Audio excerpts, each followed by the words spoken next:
Assalamualaikum warahmatullahi wabarakatuh. Jumpa lagi kita berjumpa dengan saya, Arif Rahutomo atau Arif RH dalam rekaman video iseng Reborn. Cie. Ya, teman-teman semua, dalam video kali ini saya ingin membawakan sebuah tema judulnya kemana sih fokus pikiran Anda ya? Kemana sih fokus pikiran Anda? Ya, sebelumnya saya mau menunjukkan sebuah data. Bukan sebuah, dua buah data. Sebetulnya kalau saya cari banyak, ini cukup banyak data seperti ini. Tapi dua saja sudah cukup saya kira biar sebagai contoh dan tidak terlalu panjang. Anda perhatikan sebelah kiri ini ya. Ini saya dapatkan dari Kominfo ya. Website Kominfo, datanya sih data lawas. Di situ disebutkan bahwa rata-rata 3 orang meninggal setiap jam akibat kecelakaan. Kebayang nggak? Angkanya ngeri loh. Jadi setiap 1 jam itu ada 3 orang meninggal karena kecelakaan. Berarti kalau misalkan setiap jam 3, berarti kalau sehari 24 jam, anggap aja pukul rata, berarti 24 24 kali 3 yang meninggal dalam sehari. Anda bisa bayangkan setahun berapa, sebulan berapa. Angkanya besar. Dan jangan-jangan Anda atau kita di salah satu dari yang masuk dalam angka ini. Ngeri nggak? Ngeri nggak jadinya ke jalan? Ngeri nggak kita untuk berkendara? Ngeri nggak kita untuk bepergian? Iya nggak? Nah, kemudian saya tunjukkan lagi data yang satunya, saya geser video saya ya, supaya Anda bisa melihat. Nah, ini saya tidak tahu karena ini dari apa ya, media online ya. Ya, anggap saja ini seperti fenomena di medsos itu kan orang nge-share itu tidak peduli itu hoax atau tidak, asal share, asal itu dari media online, share gitu kan. Anggap aja kita anggap ini sebuah angka yang beredar di medsos. Di sini di Iden Times ya, ini saya mendapatkan angka 1.000 perceraian per hari. Jadi jumlah orang bercerai itu sehari itu ada 1.000. Jangan-jangan Anda salah satu dari yang bercerai. Dan Anda yang belum menikah, jangan-jangan nanti Anda menikah nanti masuk ke dalam angka yang 1.000 ini. Ini besar loh angkanya. Nah, kalau saya mau cari angka-angka yang serem-serem kayak gini lagi, banyak. Cari aja sendiri Anda kalau nggak percaya ya, angka-angka seperti ini. Nah, tujuan saya apa sih? Ini channel pemberdayaan kok saya malah menakut-nakutin Anda ya. Teman-teman semua, kita tuh harus hati-hati dalam meletakkan fokus pikiran kita menanggapi data. Ya, kita perlu hati-hati meletakkan kemana fokus pikiran kita ketika kita menanggapi sebuah data. Data dan fakta itu kenyataan, tapi reaksi kita, ya, mindset kita atas data itu yang akan menentukan apakah angka itu akan memberdayakan atau malah membuat kita tidak berdaya. Nah, yang lebih repot lagi kalau kita dihadapkan kepada media yang memang datanya tidak akurat, itu lebih bahaya lagi. Coba kalau misalkan saya ubah kalimatnya atau framingnya, bingkainya menjadi begini. Rata-rata 3 orang meninggal setiap jam akibat kecelakaan. Ya kan? Kalau misalkan dibulatkan setahun jadi berapa angkanya, kemudian dibandingkan dengan total penduduk Indonesia, itu ada sekian ratus juta.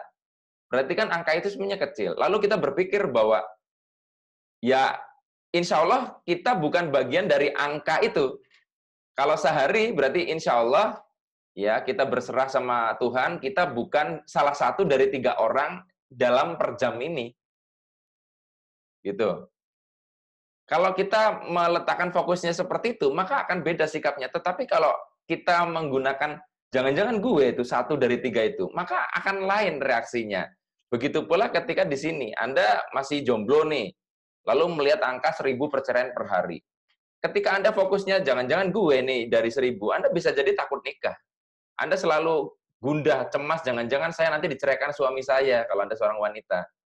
Nah, kemudian kalau kita menggeser fokusnya 1.000 perceraian per hari, ya, berarti kalikan saja 365 hari dalam setahun, berarti 365.000. Indonesia penduduk ada sekian ratus juta, ya.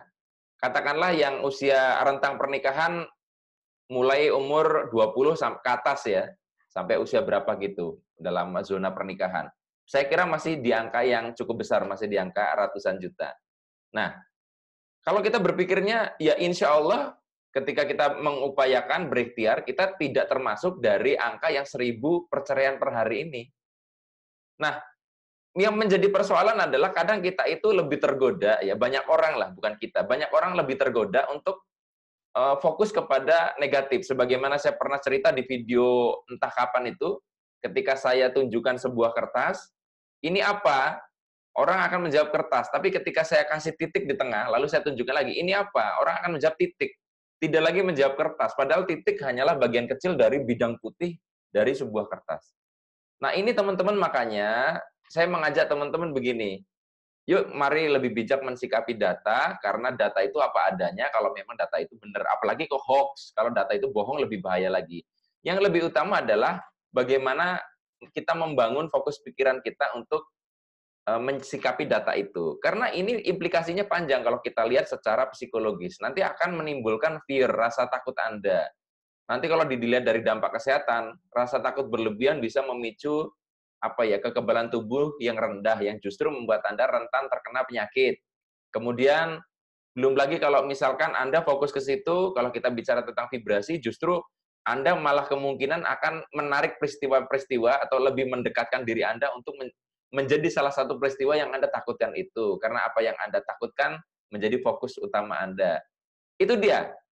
Saya kalau mau katakan media itu jahat, nggak berani juga, karena ada media-media yang masih jujur dan sebagainya. Cuman, yang menjadi tidak bijak itu banyak di antara kita nggak bisa, banyak di antara orang-orang di Indonesia itu sangat gatal sekali menekan tombol share tanpa memikirkan apakah data ini sebenarnya valid atau tidak. Atau datanya di-share, tapi bingkainya itu dibuat menakut-nakuti. Saya sudah sering bilang bahwa positive thinking berlebihan tidak bagus, tapi ingat, negative thinking berlebihan pun tidak bagus. Sehingga kita harus proporsional dalam menggunakan kapan positive thinking dan kapan negative thinking. Dan proporsi yang bagus, berapa banyak positive thinking, berapa banyak negative thinking, sehingga kita menghasilkan waras thinking, itu ditentukan kemampuan kita untuk meletakkan fokus kita dengan tepat. Kita lagi butuh apa sih sekarang ini? Fokus kemana sih? Itu akan menimbulkan reaksi kita yang tepat, menimbulkan mindset yang tepat, dan kita bisa menghasilkan satu getaran yang tepat ke alam, sehingga kita bisa lebih mendekat kepada peristiwa-peristiwa yang lebih baik, kayak gitu. Hanya ini yang bisa saya bagikan dalam kesempatan kali ini, mudah-mudahan bermanfaat. Sampai ketemu lagi dalam rekaman video Iseng Reborn yang selanjutnya. Saya akhiri, billahi taufik wal hidayah. Wassalamualaikum warahmatullahi wabarakatuh. See you.